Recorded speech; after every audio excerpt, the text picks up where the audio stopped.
누가복음 13장 31절에서 35절까지 말씀 저와 여러분이 번갈아 가면서 읽겠습니다. 바로 그때 몇몇 바리새파 사람들이 다가와서 예수께 말하였다. 여기서 떠나가십시오. 헤롯 왕이 당신을 죽이고자 합니다.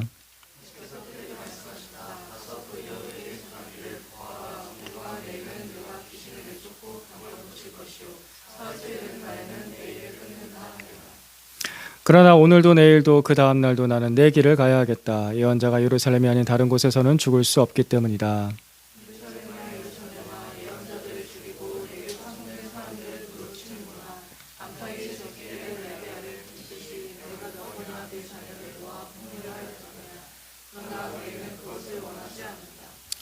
같이 읽습니다. 보아라, 너희의 집은 버림을 받을 것이다. 내가 너희에게 말한다. 너희가 말하기를 주님의 이름으로 오시는 분은 복되시다 할 그때가 오기까지 너희는 나를 다시는 보지 못할 것이다. 아멘. 네, 다시 한번 인사 나눌까요? 메리 크리스마스. 메리 크리스마스. 앞뒤로도 한 번 더 봐주세요. 메리 크리스마스. 네, 메리 크리스마스. 즐거운 성탄절입니다. 이 인사말처럼 예수님께서 우리에게 오셨다는 것은 즐거운 일이고 기쁜 일입니다. 그래서 크리스마스는 기쁨의 시기죠. 그래서 12월이 되면 다들 약간 마음이 들떠요. 예수님께서 우리에게 오셨다는 것은 분명히 기쁨인데 기쁘다라는 그 말 한마디로는 좀 모자랍니다. 그 사실은 예수님께서 오셨다는 그 기쁨을 정말 제대로 알고서 기쁜가 그것도 조금 부족하다라고 느낄 때가 좀 있습니다. 예수님께서 우리에게 오셨다라는 것은 내 인생의 최고의 복입니다. 내 인생 중에서 가장 잘하고 가장 기쁘고 가장 값진 일이 뭘까? 예수님께서 내게 오신 것입니다. 이것 빼면 아무것도 아니고 이거 있으면 모든 것이 됩니다. 그래서 예수님께서 오셨다라는 이 놀라운 복음은 내 인생 전체를 바꿀 만큼의 능력이 있습니다. 요한복음 10장 10절에서 11절까지 말씀. 네, 이 말씀 같이 한번 볼까요? 10절 먼저 읽어주시겠어요? 시작.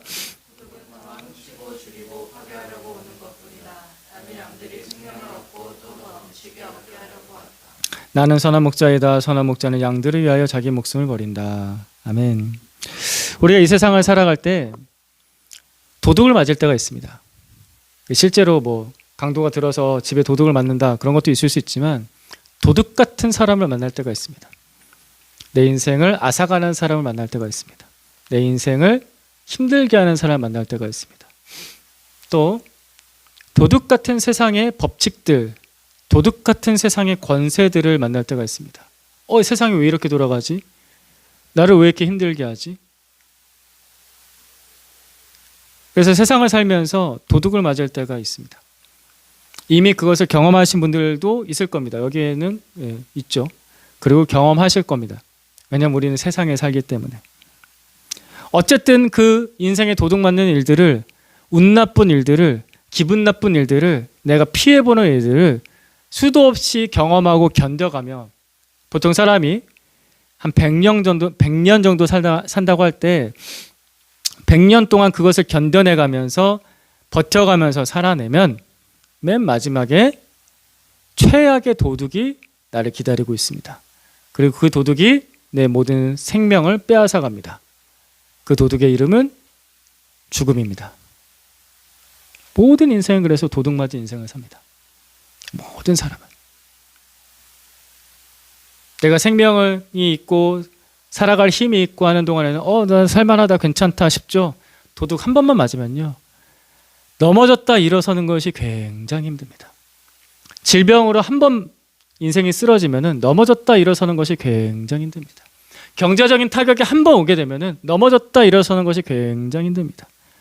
감정적인 상처가 크게 내 삶 가운데 임하면 특별히 가정이 깨지거나 말로 닿을 수 없는 말과 행동의 상처를 서로 주게 되면은 거기서 다시 넘어졌다 일어서는 거 굉장히 힘듭니다. 그래서 한 번 넘어졌다 일어서는 것도 힘든데 3번 그런다? 그러면은 인생이 정말 망가집니다. 우리 인생은 그렇게 도둑 맞은 인생을 사는 사람들이 많습니다. 그리고 우리들도 다 경험하는 일들입니다. 그래서 예수님께서는 그런 우리를 구원하러 오셨습니다. 도둑이 아니라 선한 목자로 오셨습니다. 빼앗아가는 것이 아니라 주려고 오셨습니다. 생명을 주려고 오셨고 또 더 어떻게? 넘치게. 그 생명을 더 넘치게 주시려고 오셨습니다. 예수님께서 우리에게 생명을 넘치게 주신다라는 것은 그냥 거저된 일이 아닙니다. 공짜로 된 일이 아닙니다. 예수님이시니까, 하나님이시니까 쉽게 됐겠지. 아닙니다. 선한 목자이신 예수님께서 자기 생명을 내놓으셨기 때문에 그 내놓으신 생명을 우리가 받는 것입니다. 그분이 나에게 그 풍성한 생명을 주셨기 때문에 우리가 그것을 받는 것입니다.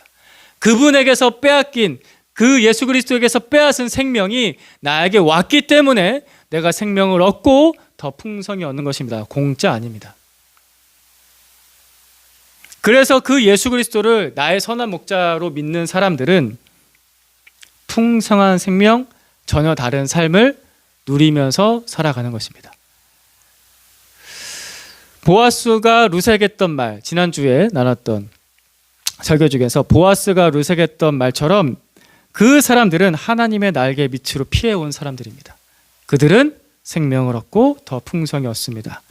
보아스가 이렇게 룻에게 말합니다. 같이 한번 읽어보겠습니다. 시작. 대기한 일은 주님께서 갚아주실 것이요 이제 대기 주 이스라엘의 하나님의 날개 밑으로 보호를 받으러 왔으니 그분께서 대개에게 넉넉히 갚아주실 것이요. 아멘. 하나님의 날개 밑으로 당신이 보호를 받으러 왔으니 하나님께서 넉넉히 갚아주실 것입니다. 넘치는 생명을 주시는 예수님이십니다. 넉넉히 갚아주시는 하나님이십니다. 그래서 예수 그리스도께서 우리에게 오셨다라는 것은 이런 넉넉한 구원입니다. 넘치는 구원입니다. 그냥 대충 조금 주는 것이 아니고 그냥 살만하게 해주는 것이 아니고 넉넉하게 해주는 것. 넉넉하게 넘치게 해주는 것. 그것이 우리가 받은 구원입니다. 예수 그리스도를 믿으면서도 이 넉넉한 구원, 넘치는 구원에 대해서 잘 모르게 되면은 그냥 자기가 생각하는 만큼 자기가 믿은 만큼만 삽니다. 그래서 예수를 믿어도 크게 변화되는 것을 경험하지 못할 때가 있습니다. 예수님 믿으면은 넘치는 구원이 있습니다. 이것을 믿으십시오. 넘치게 넉넉하게 갚아주신다고 하셨잖아요. 믿으세요. 믿은 대로 됩니다. 하나님의 말씀을 믿고 경험한 대로 됩니다. 근데 이게 아니라 나는 늘 부족해. 나는 늘 안 돼. 이렇게 믿으니까 그만큼 되는 거예요. 그렇게 믿지 마세요. 나는 늘 안 돼. 난 늘 부족해. 아니에요. 그렇지 않고 하나님은 넉넉하시다라고 자꾸 믿음으로 고백하시고 그렇게 요청하세요. 주님께서 약속하셨으니까 저한테 그렇게 주시라고. 기도할 때도 이런 믿음이 있어야지 그렇게 넉넉하게 구해요. 이런 믿음이 없으면 넉넉하게 잘 못 구해요. 요것만 넘기게 해주세요. 요것만. 그러니까 그 정도 믿음만 경험을 하거든요. 그러지 마시고요. 하나님은 넉넉하세요. 따라해봅시다. 하나님은 넉넉하십니다. 하나님은 넘치십니다. 자꾸 내 안에 있는 부정적인 경험, 부정적인 감정, 안 된다고 하는 것들을 예수 그리스도의 말씀 앞에 내려놓으시고요. 하나님께서 말씀하신 것을 다시 내 마음에 품으세요. 주님은 넉넉하시다. 그래서 예수님께서는 예수님의 날개 아래로 피하여 온 사람들을 절대로 내쫓지 않으십니다. 예수님께로 피해왔다라는 사람들이 뭐 잘난 사람들이겠어요? 가진 사람들이겠어요? 성공한 사람들이겠어요? 다 죄인이고 손가락질 받고 뭐 부족하고 뭐 잘 안 되고 이런 사람들이에요. 근데 그런 사람들 예수님께서 내쫓지 않으시고 품어주십니다. 마태복음 12장 20절에서 21절까지 말씀, 두 구절 말씀 같이 보겠습니다. 시작. 정의가 이길 때까지 상한 갈대를 꺾지 않고 꺼져가는 심지를 끄지 않을 것이다. 이방 사람들이 그 이름에 희망을 걸 것이다. 아멘. 이방 사람들이 그 이름에 희망을 걸 것이다. 여기서 이방 사람이라는 뜻은 뭐냐면은 하나님을 전혀 모르는 사람들, 하나님과 전혀 관계가 없는 사람들, 하나님에 대한 믿음이 전혀 없는 사람들. 그럼에도 불구하고 예수 그리스도 그 이름은 그들에게 희망이 될 정도로 예수님은 넉넉하십니다. 예수님은 넘치십니다. 상한 갈대 같은 사람, 꺼져가는 심지 같은 사람, 누가 그런 사람에 관심 있냐고요. 아까도 말씀드렸지만 관심 없어요. 그 사람이 내 옆에 있는 건 부담돼요. 세상은 그런 갈대를 꺾어버려요. 너는 이제 여기까지 그만. 그래. 수고했다. 그만해라. 그죠? 꺼져가는 심지를 그냥 짓밟아 버리죠. 그래. 그만. 사람을 아주 쉽게 버립니다. 아주 쉽게 포기합니다. 세상 사실 그렇잖아요. 그 세상에 누구예요? 바로 나예요. 힘든 사람들, 어려운 사람들 보면은 그래. 안 되겠어. 거기까지. 내 마음속에 정리를 하죠. 세상의 원리가 그렇습니다. 잔혹하죠? 근데 내가 또 그런 사람일 수 있어요. 내가 그런 꺼져가는 심지고 내가 흔들리는 상한 갈대일 수 있습니다. 그럼 나는 어떡하나? 그냥 버림을 받는 것인가? 그래서 세상 살면서 긴장하죠. 버림받을까 봐. 패배자가 될까 봐. 낙오자가 될까 봐. 내가 그렇게 짓밟힐까 봐. 얼마 전에 이제 저기 재밌게 봤던 드라마가 있습니다. 이게 웹툰 소설 그리고 또 만화로도 만들어졌던 건데 서울 자가에 대기업 다니는 김 부장 이야기. 이름을 너무 잘 줬어요. 제목을. 제목만 딱 들어도 벌써 그 배경이 딱 그려질 만큼 서울 자가에 대기업 다니는 김 부장 이야기. 이 드라마를 보면 정말 많은 것을 이룬 김 부장님이 나오십니다. 제목대로 서울 자가에 살아요. 아파트에. 강남은 아니고 강동구에. 그래도 서울 자가예요. 그리고 대기업에서 일을 했는데 무려 25년 동안 잘리지 않고 일을 했다. 야, 요즘 시대만 해도 이것만 해도 대단한 거죠. 25년 동안 안 잘리고 일을 했다. 그래서 부장까지 올라갑니다. 대단한 사람이죠. 그런데 이 이야기를 들여다보면요, 웬만큼 이룰 만큼 다 이뤘는데도 불구하고요, 끊임없이 다른 사람과 비교하는 김 부장의 이야기가 나옵니다. 집도 있어요. 직장도 있어요. 아들도 좋은 대학 들어갔어요. 아내도 너무 착하고 가정을 잘 돌봐요. 근데 자꾸 남과 비교해요. 대표적인 이야기가 김 부장이 들고 다니는 가방이 있는데, 물론 럭셔리한 명품 가방이죠. 근데 옆에 부장님이 더 럭셔리한 명품 가방, 나보다 100만 원 더 비싼 명품 가방. 일단 명품 가방이니까 최소 200에서 300 사이거든요. 그거보다 더 올라가죠. 최소 200에서 300보다 올라가요. 그러니까 나보다 한 100만 원 더 비싼 가방을 들고 다니는 옆에 파트의 부장을 보면서 그걸 못 견뎌요. 그래서 바로 백화점 가서 저 사람 것보다 무조건 비싼 거, 디자인 안 봐요. 디자인 안 보고 저 사람 것보다 무조건 비싼 거, 100만 원 더 비싼 거, 50만 원 더 비싼 거, 그거 골라서 삽니다. 끊임없이 남과 비교합니다. 그리고 또 이 이야기 속에는 이 부장이 부하 직원에게는 한없이 갑질을 합니다. 영세 업체에게는 한없이 갑질을 합니다. 그런데 자기보다 높은, 직급이 높은 상사 앞에서는 한없이 을이 돼요. 그러니까 이 사람이 나쁜 놈인지 착한 놈인지 자꾸 헷갈려요. 한없이 갑이 됐다가 한없이 을이 되는 걸 보니까 이 캐릭터가 도대체 어떤 캐릭터지? 곰곰이 보면은 영원한 갑도 없고 영원한 을도 없다라는 게 보입니다. 조금이라도 더 가진 자는 갑이 돼서 남을 짓밟고요, 조금이라도 없는 자는 남에게 꺾어지는 인생을 사는 이 세상 이야기. 보면서 한 회차 한 회차 볼 때마다 웃긴데, 블랙 코미디 같거든요. 웃긴데 딱 회차가 끝나면요, 마음에 차가운 바람이 불어요. 세상 살기 너무 힘들다. 그죠? 근데 그게 우리의 현실이잖아요. 여러분도 그렇게 느끼십니까? 조금이라도 높으면 남을 짓밟고 조금이라도 없으면 꺾어지는 인생, 이 세상 이야기. 하지만 그러나 우리 주 예수 그리스도께서는 약한 갈대 같은 나를 꺾지 않으시고 그 손으로 붙들어 주십니다. 그분이 우리의 구원자로 오셨습니다. 꺼져가는 심지 같은 나를 짓밟지 않으시고 오히려 나에게 생명의 불을 지펴주십니다. 그분이 우리의 구원자로 오셨습니다. 그래서 예수 그리스도를 만나면 인생이 변하는 겁니다. 세상에서는 내가 잘해야지만 인생이 변하는데 예수 그리스도를 만나면은 은혜로 인생이 변합니다. 세상에서는 성공해야지만 내 인생이 변하는데 예수 그리스도께서는 사랑으로 내 인생을 변화시키십니다. 나를 붙드시고 내게 생명을 불어넣어 주셔서 나를 살게 하시는 분. 그래서 주님 만나면 인생이 변하는 겁니다. 여러분, 세상의 도둑을 피해서 예수님께로 계속해서 피해 오십시오. 그분은 나의 선한 목자이십니다. 사막의 태양 같은 그 뜨거운 고난을 피해서 주님의 날개 아래, 그 그늘 아래서 쉬십시오. 주님께서 그러라고 우리를 부르십니다. 주님은 그렇게 우리를 구원하려고 오셨습니다. 예수님께서 오심은 이런 의미가 있습니다. 그런데 예수님께서 우리에게 이렇게 오셨지만 정작 그 구원이 필요한 사람들은 그 예수님의 그 붙드심, 그 사랑, 그 품어주심에 대해서 중요하게 생각하지 않습니다. 가볍게 생각할 때가 많습니다. 오늘날 12월 25일은 온 세상의 명절이 되어버렸습니다. 크리스마스. 뭐 동쪽, 서쪽, 북쪽, 남쪽 할 거 없이 크리스마스가 되면 다 잔치를 벌이죠. 즐거운 날이라고 합니다. 근데 대부분의 사람들은 크리스마스를 놀이의 수단으로 삼고 돈벌이의 수단으로 삼고 쾌락의 수단으로 사용합니다. 그걸 사용해서 내가 어떻게든 갑이 되는 위치에서 즐겨보려고 하는 그런 수단으로 사용하죠. 그래서 예수님께서 오셨다라는 의미는 잊어버린 채 그냥 파티를 벌이는 날이 되어버렸습니다. 이런 세상의 흐름 때문에 그리스도인들 중에서도 크리스마스가 됐는데 예수님께서 나를 구원하러 오셨다, 예수님께서 내 인생을 붙잡아 주러 오셨다라는 것에 대해서 잘 생각하지 않은 채 그냥 크리스마스를 보내버릴 때가 있어요.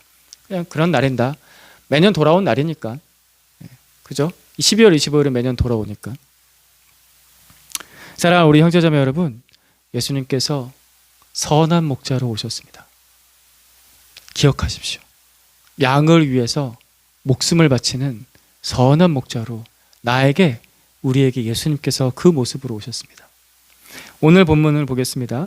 31절부터 33절까지 말씀. 31절 먼저 읽어주시겠어요? 시작. 바로 그때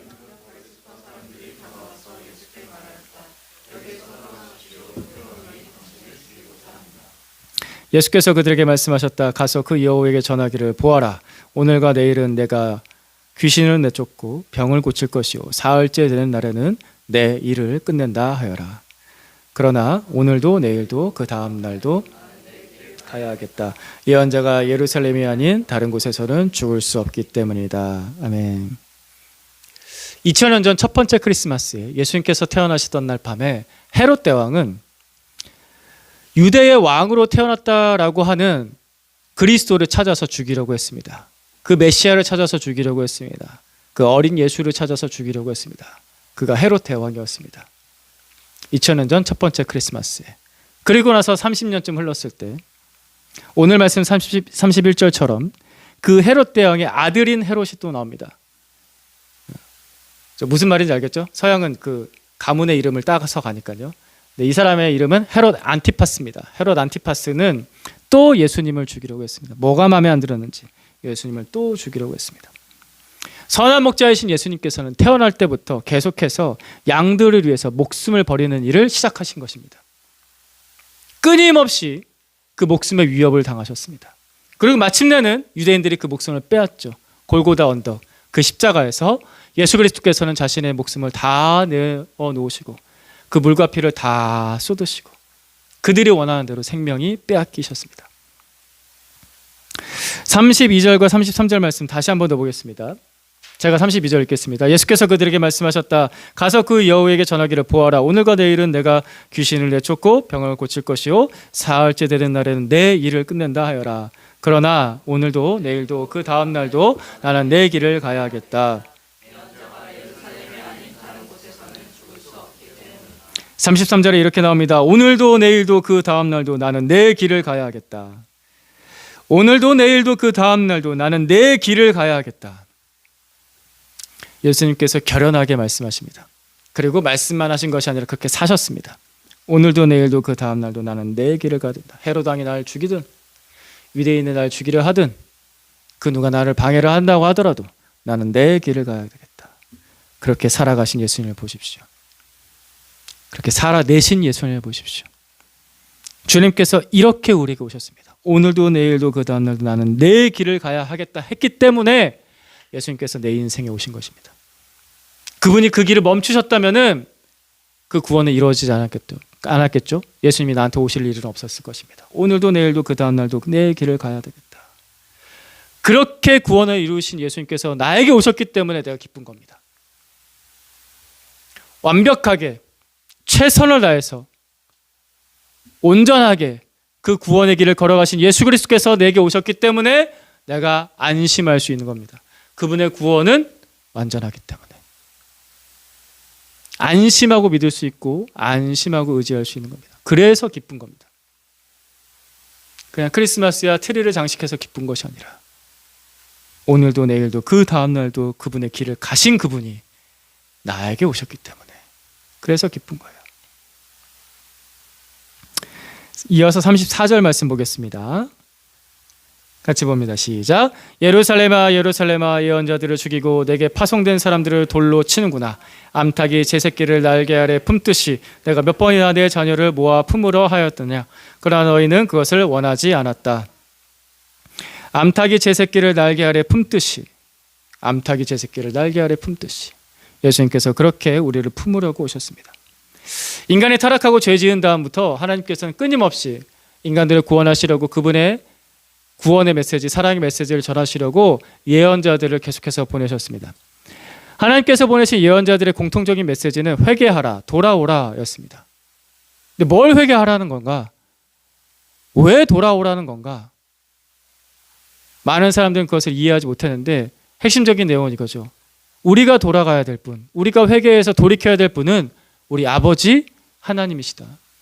그분이 우리의 하나님이시고 그분이 우리의 아버지시기 때문에 돌아와야 된다라는 내용이었죠. 그래서 그 아버지 하나님께서 마지막 예언자, 최후의 예언자로 하나밖에 없는 아들, 하나님의 아들, 유일한 아들 예수 그리스도를 우리에게 보내신 겁니다. 외아들을 우리를 위해서 보내주신 하나님께서는 그 아들을 바친 만큼, 그 아들을 우리에게 보내신 만큼 그 아들을 사랑하시는 그 사랑으로 동일하게 우리를 똑같이 하나님의 자녀로 우리를 사랑하시는 겁니다.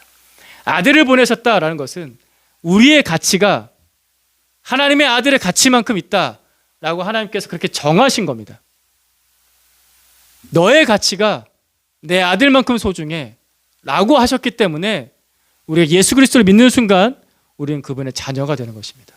우리는 그분의 아들, 그분의 딸, 예수 그리스도의 가치가 나에게 부여됐기 때문에. 그래서 오늘 말씀에서도 이렇게 나옵니다. 암탉이 제 새끼를 날개 아래 품듯이.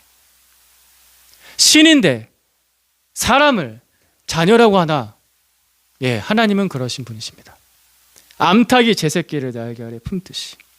그래서 예수님께서 우리에게 오셨다라는 것은 아버지께서 우리를 사랑하신다라는 것을 표현하는 절정입니다. 가장 최고의 표현. 내가 너를 아들로 딸로서 영원히 버리지 않을 만큼 내가 너를 그렇게 사랑한다. 내 아들의 피를 뿌릴 만큼 내가 너를 그렇게 사랑한다. 그 사랑으로 우리를 부르신 겁니다. 몇 주 전에 제가 장례식장에 다녀왔습니다.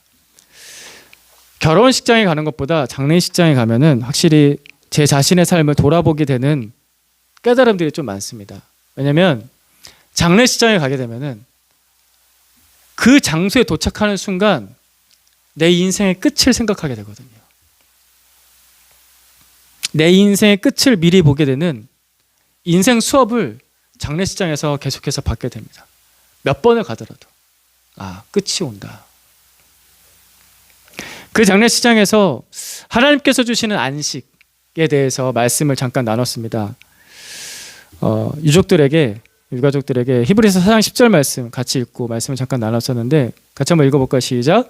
하나님께서 주실 안식에 들어가는 사람은 하나님이 자기 일을 마치고 쉬신 것과 같이 그 사람도 자기 일을 마치고 쉬는 것입니다.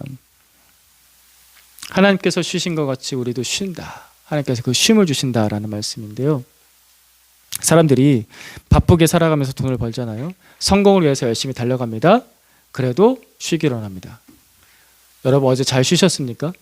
토요일을 얼마나 기다리셨습니까? 주말을 얼마나 기다리셨습니까?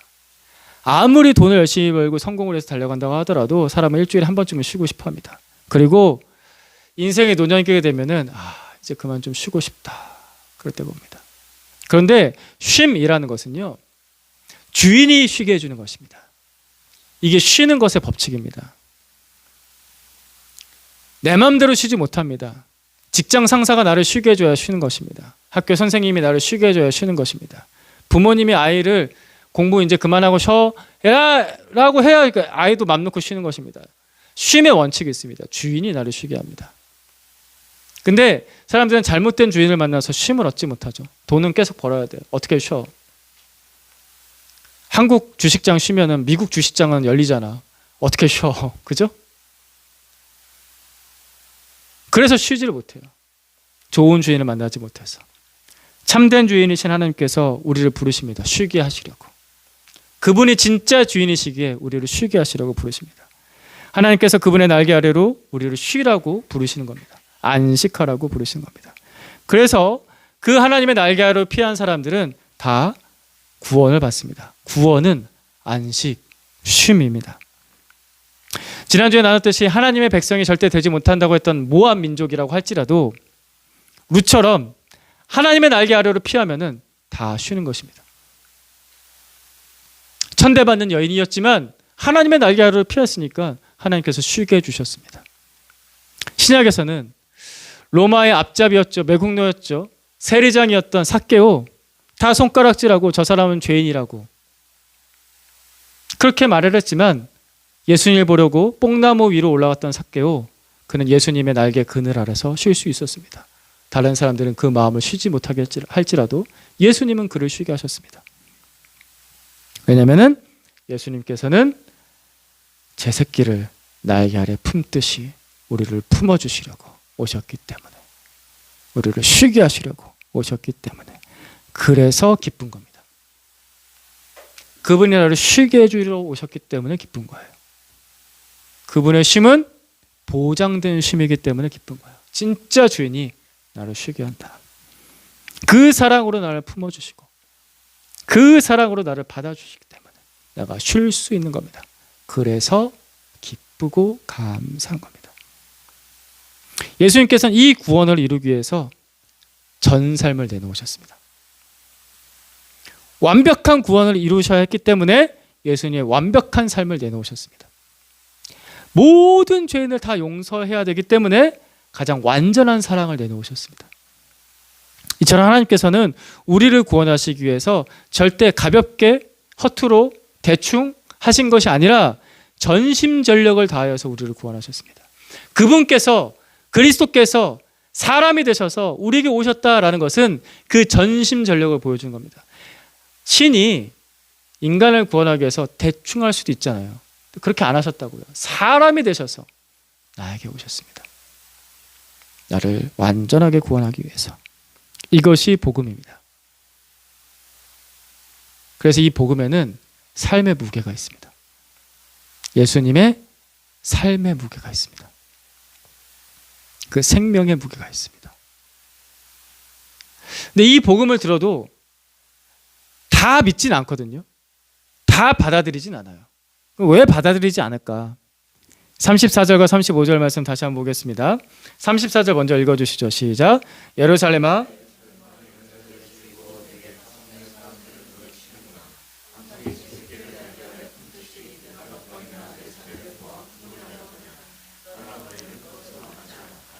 보아라 너희의 집은 버림을 받을 것이다. 내가 너희에게 말한다. 너희가 말하기를 주님의 이름으로 오시는 분은 복되시다 할 그때가 오기까지 너희는 나를 다시는 보지 못할 것이다.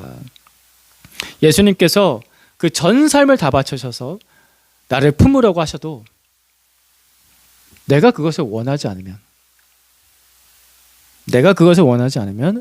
예수님 품 그 바깥에 있게 됩니다.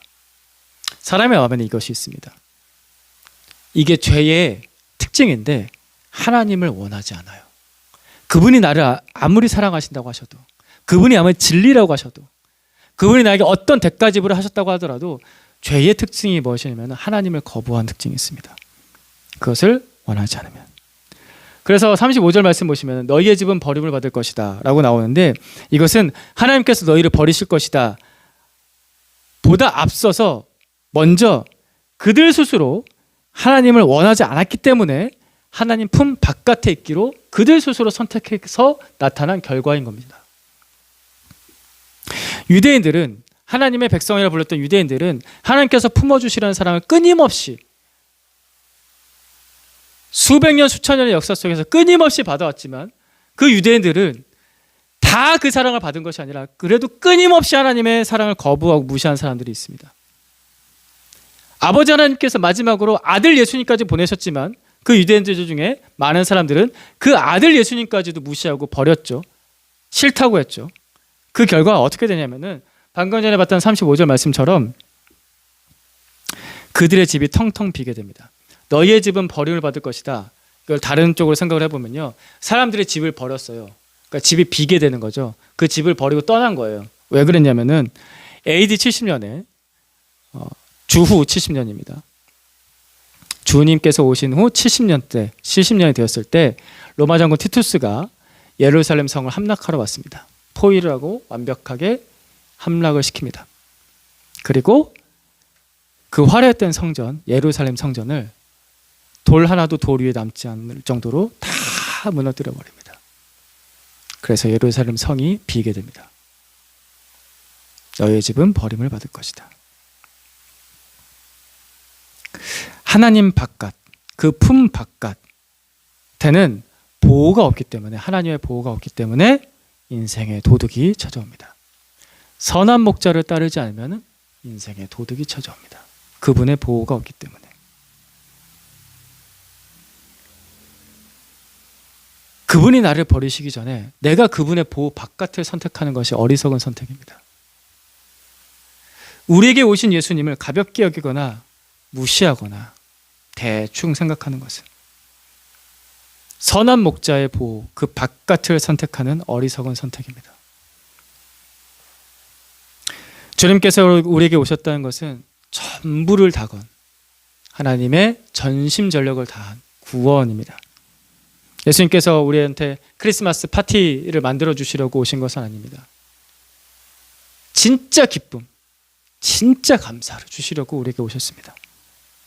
예수님께서 우리에게 오셨다는 것은 오늘도 내일도 그 다음 날도 구원의 길을 걸어가신 예수님의 그 인생의 무게가 있는 것입니다. 그렇게 나한테 오셨어요. 예수님께서 우리에게 오셨다는 것은 죄인이 마음 놓고 돌아올 수 있도록 그 날개를 품으시는 하나님의 그 예수 그리스도의 사랑에 그 무게가 있는 겁니다. 가볍지가 않습니다. 그래서 우리가 기대고 의지할 수 있는 겁니다.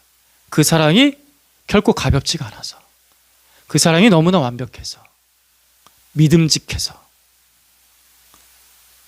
이처럼 우리가 받은 구원, 이 놀라운 구원에는 예수님의 삶을 바친 그 인생의 무게가 있습니다.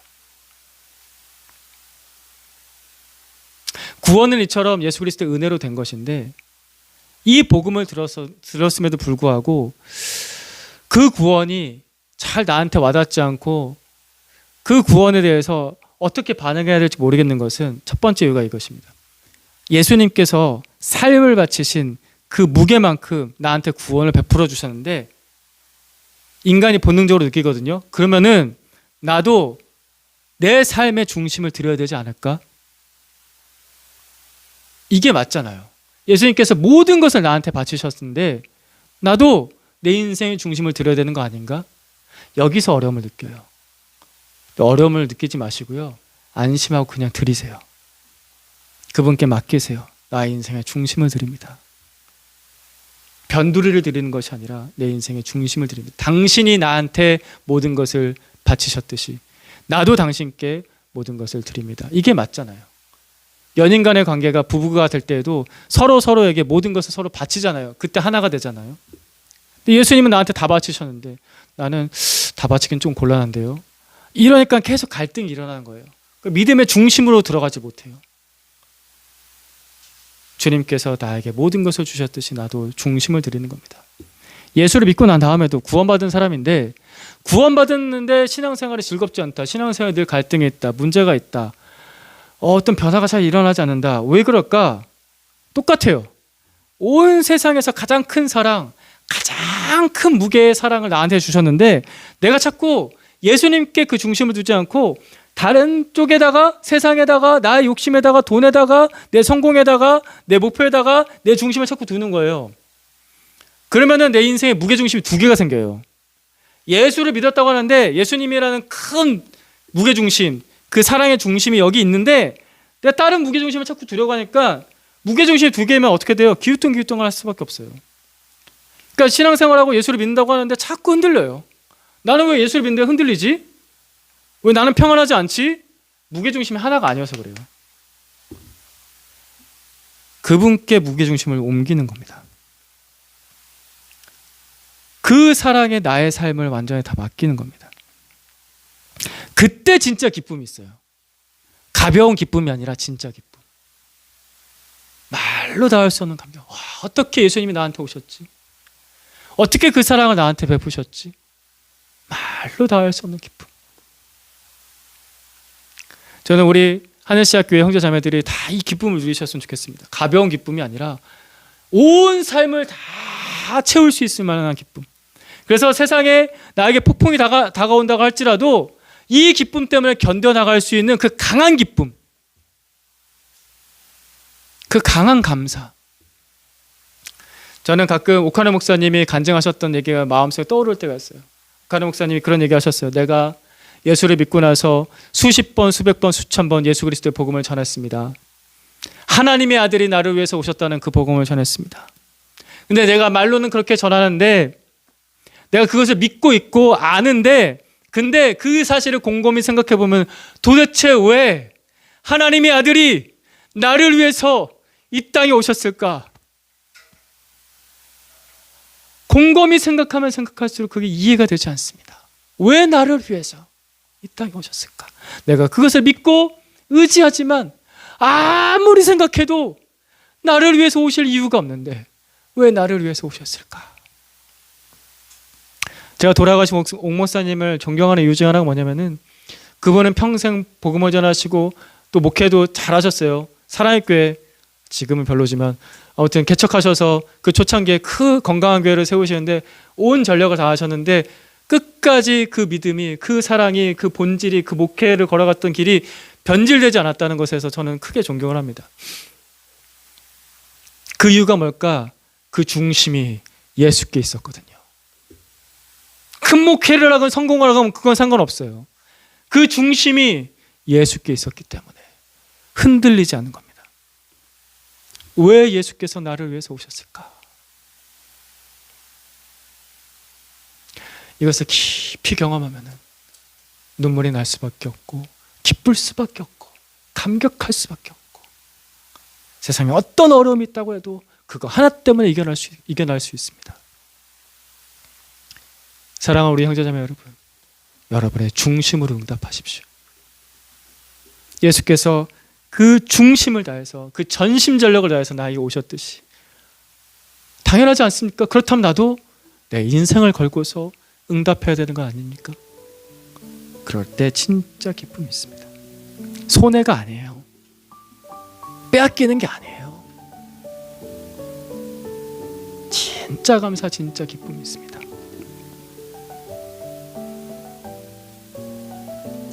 우리 성탄절입니다. 기쁜 성탄절입니다. 이 기쁜 성탄절 정말 기쁘게 보내셨으면 좋겠습니다. 그래서 우리 시간에 같이 기도할 때 이거 두 가지를 놓고서 기도할 텐데, 예수님, 당신께서 나에게 오심이 어떤 의미가 있습니까? 저에게 깨닫게 해주십시오. 그 태어나심, 그 33년의 인생, 주님의 십자가의 죽으심과 부활, 그리고 승천까지, 나를 위해서 지금도 하늘 보좌, 아버지 보좌 우편에서 나를 위해서 기도하시는 그 예수님의 그 모든 삶이 나에게 어떤 의미가 있습니까? 더 알게 해주십시오. 더 알게 해주십시오. 이렇게 기도하고요, 예수님이 나의 삶의 중심이 되도록 나의 또 다른 인생의 중심을 옮겨가기를 원합니다. 그것이 무엇인지, 나를 자꾸 흔드는, 내가 자꾸 예수님이 아닌 다른 데에다 중심을 두고 있는 내 관심, 내 가치관, 세상 사랑, 죄를 사랑하는 거, 그것이 무엇인지 알게 해주셔서 그것이 주님께 돌아올 수 있도록, 이게 회개거든요.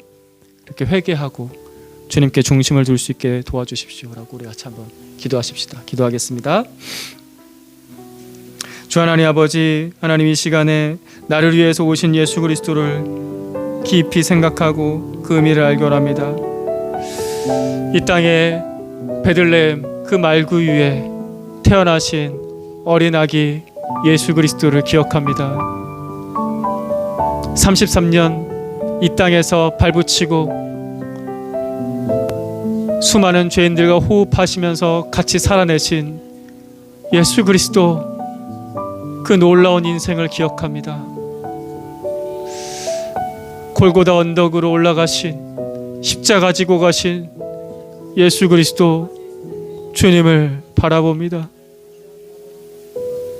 나를 위해서 물과 피를 다 흘리시고 다 이루었다 말씀하신 주님의 그 사랑, 그 희생, 하나님 기억합니다.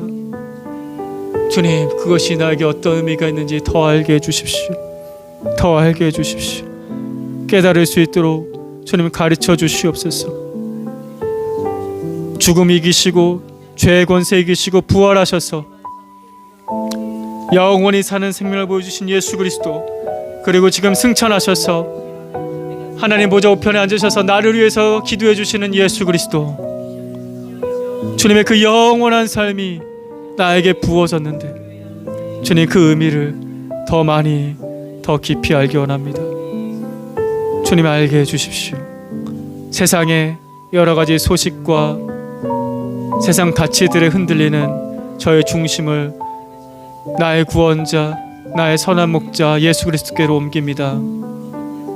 내 인생에 찾아오신 예수 그리스도께 의지합니다.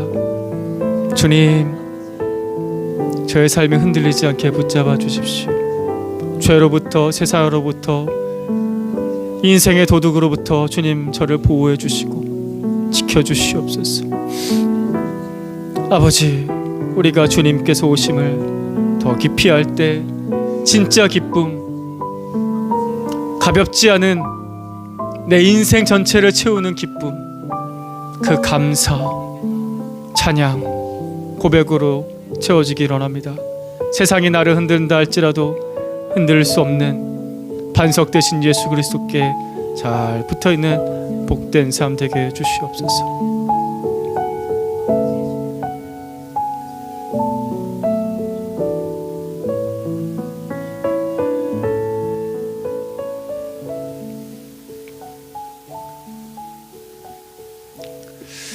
예수 그리스도께서 우리에게 오셨다라는 이 복음을 우리가 더 많이 알기 원합니다. 주일 교회에서만이 아니라 우리 일상 속에서 더 많이 알기 원합니다.